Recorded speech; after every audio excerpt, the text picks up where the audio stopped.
Okay, ಎಲ್ಲ ವೀಕ್ಷಕರು ನಮಸ್ಕಾರ. ಇಲ್ಲಿವರೆಗೂ ಕೂಡ ನಾವು NMMS ಪರೀಕ್ಷಾ ತಯಾರಿಗೆ ಸಂಬಂಧಪಟ್ಟಂತೆ 2023-24ನೇ ಸಾಲಿನ ಜಿಮ್ಯಾಟ್ ಪತ್ರಿಕೆಯಲ್ಲಿರುವಂತಹ ಪ್ರಶ್ನೆಗಳಿಗೆ ಪರಿಹಾರಗಳನ್ನು ಹಂತ ಹಂತವಾಗಿ ಕಂಡುಕೊಂಡು ಬರ್ತಿದ್ದೀವಿ. ವೆರೈಟಿಗೆ ಅನುಗುಣವಾಗಿ ನಾವು ಒಂದೊಂದು ವಿಡಿಯೋದಲ್ಲಿ ಪರಿಹಾರಗಳನ್ನು ಕಂಡುಕೊಂಡಿದ್ದೀವಿ. ಸ್ನೇಹಿತರೆ, ಇಲ್ಲಿವರೆಗೂ ಕೂಡ ನಾವು 47 ಪ್ರಶ್ನೆಗಳಿಗೆ ಪರಿಹಾರವನ್ನು ಕಂಡುಕೊಂಡಿದ್ದೀವಿ. ಇನ್ನು ಮೇಲೆ ಈ ಒಂದು ವಿಡಿಯೋದಲ್ಲಿ 48ರಿಂದ ಮುಂದಿನ ಪ್ರಶ್ನೆಗಳಿಗೆ ಏನೈತಿ, ಯಾವ ವೆರೈಟಿ ಮೇಲೆ ಐತಿ ಅಂತ ನೋಡ್ಕೊಂಬರೋಣ.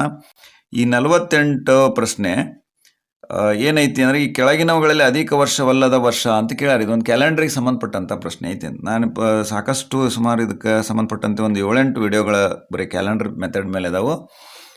ಅವುಗಳಲ್ಲಿ ವಿವಿಧ ವೆರೈಟಿಗಳು, ತದ್ರೂಪಿ ತಿಂಗಳುಗಳು, ತದ್ರೂಪಿ ವರ್ಷಗಳು ಮತ್ತು ಬೇರೆ ಬೇರೆ ಬರೀ ಸಂಖ್ಯೆಗಳನ್ನು, ಬರೀ ಇಸ್ವಿಗಳನ್ನು ಕೊಟ್ಟಾಗ ಯಾವ ವಾರ ಕಂಡುಹಿಡಿಬೇಕು, ಡೇಟು ಮತ್ತು ಮಂತು ಇಸ್ವಿ ಕೊಟ್ಟರೆ ಯಾವ ವಾರ ಅಂತ ಕಂಡುಹಿಡಿಬೋದು, ಹೋಲಿಕೆ ಮಾಡಿ ಕೊಟ್ಟಾಗ ಹೇಗೆ, ಒಂದೇ ವರ್ಷದಲ್ಲಿ ಹೋಲಿಕೆ ಇದ್ದಾಗ ಹೇಗೆ, ಬೇರೆ ಬೇರೆ ವರ್ಷದಲ್ಲಿ ಹೋಲಿಕೆ ಇದ್ದಾಗ ಹೇಗೆ ಅನ್ನೋದನ್ನು ನಾವು ಡಿಫ್ರೆಂಟಾಗಿ ಎಳೆಯಾಗಿ ಇದರಲ್ಲಿ ಒಂದು ಥರೋ ನಾಲೆಜ್ ನೀಡಬೇಕು ಅಂಥೇಳಿ ಅನೇಕ ಒಂದು 7-8 ವಿಡಿಯೋಗಳಲ್ಲಿ ನಾನು ಕಂಡುಕೊಂಡಿದ್ವಿ. ಇಲ್ಲಿ ಕೊಟ್ಟಿರುವಂಥ ಪ್ರಶ್ನೆಗಳಿಗೆ ಸಂಬಂಧಪಟ್ಟಂತೆ ಕೆಳಗಿನವುಗಳಲ್ಲಿ ಅಧಿಕ ವರ್ಷವಲ್ಲದ ವರ್ಷವು ಯಾವುದು ಅಂತ ಕೇಳಾರ. ಅಧಿಕ ವರ್ಷ ಅಂದರೆ ಲೀಪ್ ಇಯರ್. ಲೀಪ್ ಇಯರ್ ಇದು 4 ವರ್ಷಕ್ಕೊಮ್ಮೆ ಬರುತ್ತೆ, ಗೊತ್ತಿರಲಿ.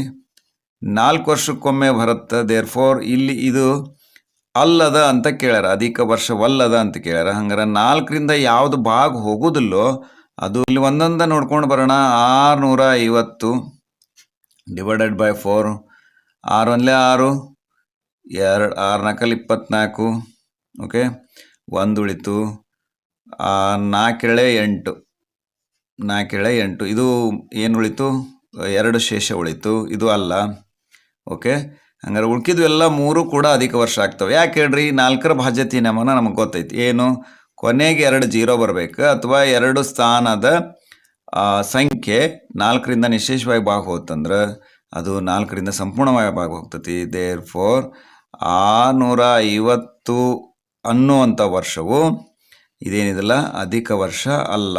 ದೇರ್ ಫೋರ್ 650 ಆಪ್ಷನ್ ಎ ಸರಿಯಾದ ಉತ್ತರ ಅಂತಿಲ್ಲ, ನಾವು ಗಮನಿಸ್ಬೋದು ಅಂತ. ಓಕೆ, ಇನ್ನು 49ನೇ ಪ್ರಶ್ನೆ ಏನೈತೆ ಅಂತ ಗಮನಿಸೋಣ. ಒಂದು ವೇಳೆ 2021ರ ಸ್ವತಂತ್ರ ದಿನವು ಭಾನುವಾರವಾದರೆ 2025ನೇ ಸ್ವತಂತ್ರ ದಿನ ಯಾವಾಗ ಆಗುತ್ತೆ ಅಂತ ಇಲ್ಲಿ ಆಪ್ಷನ್ ಕೇಳ್ಯಾರ. ಇಲ್ಲಿ ನಾನು ಬರ್ಕೊಂಡ್ಬಿಡ್ತೀನಿ. 2021 ಆಗಸ್ಟ್ ಅಂದ್ರೆ ಆಗಸ್ಟ್ ತಿಂಗಳಂದ್ರೆ 8, 15ನೇ ತಾರೀಕು ಏನಾಗತ್ತೆ ಹೇಳ್ರಿ, ಇದು ಭಾನುವಾರ ಆಗುತ್ತೆ ಅಂತ ಹೇಳ್ಯಾರ. ಆಗಸ್ಟ್ 15, 2021 ಅಂತ. ಓಕೆ, 2025 ಕೇಳಿರೋದ್ರಿಂದ ಹಿಂಗೆ ಸಿಂಪಲ್ಲಾಗಿ ವರ್ಷದಿಂದ ವರ್ಷಕ್ಕೆ ಕೇಳಿದ್ದಾರೆ. ಹಾಗಾಗಿ 10 ವರ್ಷ ಇತ್ತು ಅಂದ್ರೆ ನಮಗೆ ಮೊದಲು ನೋಡಬೇಕು ಅವೆರಡೂ ತದ್ರೂಪಿ ತಿಂಗಳುಗಳದಾವ ಏನಿಲ್ಲೋ, ಅಥವಾ ತದ್ರೂಪಿ ವರ್ಷಗಳದಾವ ಇಲ್ಲ ಅಂತ ನೋಡ್ಬೇಕು. ಇಲ್ಲಿ ತದ್ರೂಪಿ ವರ್ಷಗಳು ಯಾವಾಗ ನಮಗೆ ಸಿಗ್ತಾವು ಅಂತಂದ್ರೆ, ನಾನಿಲ್ಲಿ ಸಾಕಷ್ಟು ಸಲ ಹೇಳಿದ್ದೀನಿ. ಏನು ಅಂತಂದ್ರೆ, ತದ್ರೂಪಿ ವರ್ಷಗಳು ಶೇಷ ಏನಾದರೂ 0 ಬಂದ್ರೆ ಅದಕ್ಕೆ +28 ಕೂಡಿಸ್ಬೇಕು. ಶೇಷ ಏನಾದರೂ 1 ಬಂತಂದ್ರೆ ಇದಕ್ಕೆ +6 ಸೇರಿಸ್ಬೇಕು. 2 ಮತ್ತು 3 ಶೇಷಗಳು ಬಂದರೆ +11 ಸೇರಿಸ್ಬೇಕು ಅಂತ ಹೇಳಿದೆ ನಾನು. ಓಕೆ, ಇವು ಏನಾದರೂ ಸೇರಿಸಿದ ತದ್ರೂಪಿ ವರ್ಷಗಳು ಬರ್ತಾವೆ. ತದ್ರೂಪಿ ವರ್ಷಗಳು ಅಂತಂದ್ರೆ ಅರ್ಥ ಈ ವರ್ಷ ಯಾವುದಾಗಿರ್ತೈತೋ ಅದು ಅದೇ ವರ್ಷ ಆಗಿರ್ತೈತಿ. ಹಂಗಾರೆ 28, 6, 11 ಇದಕ್ಕೇನಾರು ಡಿಫ್ರೆನ್ಸ್ ಐತಿ ಏನೋ ಅಂತ ನೋಡ್ಕೊಂಡು ಬರೋಣ. ಇಲ್ಲೆಲ್ಲೈತಿ 21ರಿಂದ 25 ಬರೀ 4 ವರ್ಷ ಡಿಫ್ರೆನ್ಸ್ ಐತಿ. ಇಲ್ಲಿ 4 ವರ್ಷಗಳು ಯಾವ ತದ್ರೂಪಿ ವರ್ಷಗಳಲ್ಲಿ ಯಾವ ಬರಲ್ಲ. 4 ಅನ್ನೋದು 6 ಕೂಡಿಸಿರ್ಬೇಕು, 11 ಕೂಡಿಸಿರ್ಬೇಕು, 28 ಕೂಡಿಸಿರ್ಬೇಕು, ಅಂದ್ರೆ ತದ್ರೂಪಿ ವರ್ಷಗಳು ಆಗ್ತವೆ. ಓಕೆ, ಹಾಗಾಗಿ ಇಲ್ಲಿ ಯಾವುದೇ ರೀತಿಯಾದಂಥ ತದ್ರೂಪಿ ವರ್ಷ ಆಗಿಲ್ಲ ಅನ್ನೋದ್ರಿಂದ ನಾನು ವರ್ಷದಿಂದ ವರ್ಷಕ್ಕೆ ಗ್ಯಾಪ್ ಮಾಡ್ಕೊಂಡು ಹೋಗ್ತೀನಿ. ನಿಮಗೆ ಗೊತ್ತೈತಿ ಸ್ನೇಹಿತರೆ, ಏನು leap year to general year ಬಂದ್ರೆ ಒಂದು ಸ್ಕಿಪ್ ಆಗ್ತಾ ಹೋಗ್ತೈತಿ. General year to general year ಬಂದರೂ ಕೂಡ 1 ದಿನ ಪೋಸ್ಟ್ಪೋನ್ ಆಗ್ತೈತಿ. ಓಕೆ, ಅಂದ್ರೆ ಎಷ್ಟು ವಾರ, ಕಂಪಲ್ಸರಿಯಾಗಿ 52 ವಾರ ಆಗಿ 1 ದಿನ ಗ್ಯಾಪ್ ಉಳಿತೈತಿ. ಅದಕ್ಕೆ ಹೆಚ್ಚುವರಿ ದಿನ ಅಂತ ಕರಿತೀವಿ. ಹಾಗಾಗಿ 1 ದಿನ ಪೋಸ್ಟ್ಪೋನ್ ಆಗ್ತೈತಿ. ಇನ್ ಕೇಸ್ ಅಧಿಕ ವರ್ಷದಿಂದ ಅಂದ್ರೆ leap year to general year ಬಂದ್ವಿ ಅಂತಂದ್ರೆ ಅಲ್ಲಿ 1 ಆಗ್ತೈತಿ. General year to general year ಬಂದರೂ ಕೂಡ 1 ಆಗ್ತೈತಿ. But general year to leap year ಬಂದರೆ 2 ದಿನ ಸ್ಕಿಪ್ ಆಗ್ತೈತಿ. ಯಾಕಂದರೆ 366 ದಿನ ಆಗೋದ್ರಿಂದ 2 ದಿನ ಆಗ್ತೈತಿ. ನಾನು ಅದೇ ಡಿಫ್ರೆನ್ಸ್ ಇಲ್ಲಿ ಇಟ್ಕೊಂಡು ಹೋಗ್ತೀನಿ ನೋಡ್ರಿ. Same 2022 same. ಓಕೆ, ಅಂದರೆ ನೋಡ್ರಿಲ್ಲ, ಇದು ಜನರಲ್ ಇಯರು, ಇದು ಜನರಲ್ ಇಯರ್ ಆಗಿರೋದ್ರಿಂದ ಒಂದು plus one day it means ಭಾನುವಾರ ಸೋಮವಾರ. ಓಕೆ, ಹೌದಲ್ಲ. ನೆಕ್ಸ್ಟ್ ನೋಡ್ರಿ 2023 ಸೇಮ್ ಡೇಟ್. ನನಗೆ ಯಾಕೆ ಅವ್ರು ಮುಂದೆ ಕೇಳಿರೋದು ಸ್ವತಂತ್ರ ದಿನ ಕೇಳ್ಯಾರಲ್ಲ, ಅದಕ್ಕೆ ಇಲ್ಲಿ ಏನು ಕೇಳ್ತೀವಿ ಹೇಳ್ರಿ, ಇಲ್ಲಿ +1 ಇಟ್ ಈಸ್ ಮಂಗಳವಾರ.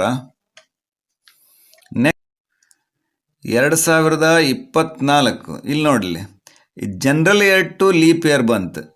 ದಿಸ್ ಕೇಸ್ ಒಳಗೆ ಇಲ್ಲಿ 24ನೇ ವರ್ಷ 366 ಆಗಿರೋದ್ರಿಂದ 2 ದಿನ ಸ್ಕಿಪ್ ಆಗಬೇಕು, +2 ಅಂದರೆ ಮಂಗಳವಾರದಿಂದ ಅಂದ್ರೆ ಬುಧವಾರ ಗುರುವಾರ ಆಗತ್ತೆ. 2 ದಿನ ಸ್ಕಿಪ್ ಆದರೆ ಅವ್ರೇನು ಕೇಳ್ಯಾರ 2025 ಕೇಳಿರೋದ್ರಿಂದ 2025 ಇಲ್ಲಿ ಕೂಡ +1 ಆಗ್ತೈತಿ. ಹಂಗಾರೆ ಇಲ್ಲಿ ಗುರುವಾರ ನೆಕ್ಸ್ಟ್ 1 ಡೇ ಶುಕ್ರವಾರ ಆಪ್ಷನ್ ಡಿ ಸರಿಯಾದ ಉತ್ತರ ಅಂತಿಲ್ಲ ನಾವು ಗಮನಿಸ್ಬೇಕು. ಓಕೆ, ಹಿಂಗೆ ಕೆಲವೊಂದಿಷ್ಟು ಅನೇಕ ಕ್ಯಾಲೆಂಡ್ರಿಗೆ ಸಂಬಂಧಪಟ್ಟಂಥ ಟ್ರಿಕ್ಸ್ಗಳನ್ನು ನಾನು ಇಲ್ಲಿ ಹೇಳಿದ್ದೀನಿ. ಅದನ್ನು ಕೂಡ ನಾನು ಅಲ್ಲಿ ಒಂದು ಏನು ಕೇಳಿದ್ದೀನಿ, ಒಂದು ನೆಮೋನಿಕ್ಸನ್ನು ಹೇಳಿದ್ದೀನಿ ನಾನು. ಏನಂತ, LG leap year to general year ಅಂದ್ರೆ ಅಧಿಕ ವರ್ಷದಿಂದ ಜನರಲ್ ಇಯರ್ ಬಂದ್ರೆ 1, ಅಂದ್ರೆ next general year to leap year ಬಂದ್ರೆ ಏನೈತಿ ಇಲ್ಲಿ 2. ಇಲ್ಲಿ general year to leap year ಬಂದದಕ್ಕೆ ಇಲ್ಲಿ ನಾವು 2 ಅಂತ ಹೇಳಿದ್ವಿ. ಇದನ್ನು ನಾನು ನೆಮೋನಿಕ್ಸನ್ನು ನಾನು ಹೇಳಿದ್ದೀನಿ. LG ಕಂಪ್ನಿ ಇದೆ, LG company is a number 1 company. ಅದನ್ನು ನೆನ್ಪಿಡ್ಬೋದು, LG ಈಸ್ 1 ಅಂತ. ಹಾಗಾಗಿ ಇಲ್ಲಿ general year to leap year ಬಂದರೆ 2, general year to general year ಬಂದರೂ ಕೂಡ 1 ದಿನ ಸ್ಕಿಪ್ ಆಗ್ತೈತಿ. 365 ದಿನ 52 ವಾರ ಆಗಿ 1 ದಿನ ಮಾತ್ರ ಎಕ್ಸೆಸ್ ಉಳಿತೈತಿ. ಲೀಪ್ ಇಯರ್ ಬಂದಲ್ಲಿ 366 ಬಂದಿರೋದ್ರಿಂದ 52 ವಾರ ಆಗಿ ಕರೆಕ್ಟಾಗಿ 2 ದಿನ ಎಕ್ಸೆಸ್ ಆಗ್ತೈತಿ. ಅದಕ್ಕೆ ಹೆಚ್ಚುವರಿ ದಿನಗಳನ್ನು ಅದಕ್ಕೆ 2 ನಾನು ಸೇರಿಸ್ಬೇಕು ಅಂತ. ಓಕೆ, ಹಂಗಾರೆ 50ನೇ ಪ್ರಶ್ನೆ, 2023 ಮತ್ತು 24 ಈ 2 ವರ್ಷಗಳಲ್ಲಿ ಬರುವ ಒಟ್ಟು ದಿನಗಳ ಸಂಖ್ಯೆ ಕೇಳ್ಯಾರ. ನಾವು ಮೊದಲು ಕಂಡ್ಕೊಳ್ಬೇಕು leap year and general year ಅಂತ. 2023 ಲೀಪ್ ಇಯರು ಜನರಲ್ ಇಯರ್ ಅನ್ನೋದಕ್ಕೆ ಏನು ಮಾಡಬೇಕು, ಕೊನೆ 2 ಇಸ್ವಿನ 4ರಿಂದ ಭಾಗಿಸ್ಬೇಕು. 4 20 ಶೇಷ 3 ಉಳಿತು. ಇದು ಏನಿದು ಸಾಮಾನ್ಯ ವರ್ಷ ಅಂದ್ರೆ ಆಟೋಮೆಟಿಕ್ ಆಗಿ ಇದಕ್ಕೆ 365 ದಿನಗಳು ಇರ್ತಾವು. ಓಕೆ, ಇನ್ನು ನೆಕ್ಸ್ಟು ಏನು ಕೇಳ್ಯಾರ ಅವರು, 2024 ಕೇಳ್ಯಾರ. ದೇರ್ಫೋರ್ 24 4 24 ಇದು ಒಂದು ಅಧಿಕ ವರ್ಷ ಆದ್ರೆ 366 ದಿನ. ಇವೆರಡು ಸೇರಿಸಿದ್ರೆ ಎಷ್ಟಾಗ್ತೈತಿ, 2 ಸೇರಿಸಿದ್ರೆ ಎಷ್ಟಾಗ್ತೈತಿ ನೋಡ್ರಿ, 5 6 11 ದಸ್ಕ 1, 6 6 12 1 13 ದಸ್ಕ 1 3 3 6 1 7 731 ದಿನಗಳು. ಆಪ್ಷನ್ ಡಿ 731 ದಿನ. ಬಹಳ ಸಿಂಪಲ್ ಆಗಿರೋಂಥದ್ದು. ಮೊದಲು ನೋಡ್ಬೇಕು ನಾವು ಏನು ಅಧಿಕ ವರ್ಷನೋ ಅಥವಾ ಸಾಮಾನ್ಯ ವರ್ಷನೋ ಅಂತ ನೋಡಿಬಿಟ್ಟು ಅದನ್ನು ಲೆಕ್ಕ ಹಾಕಬೇಕು ಅಂತ. ಓಕೆ.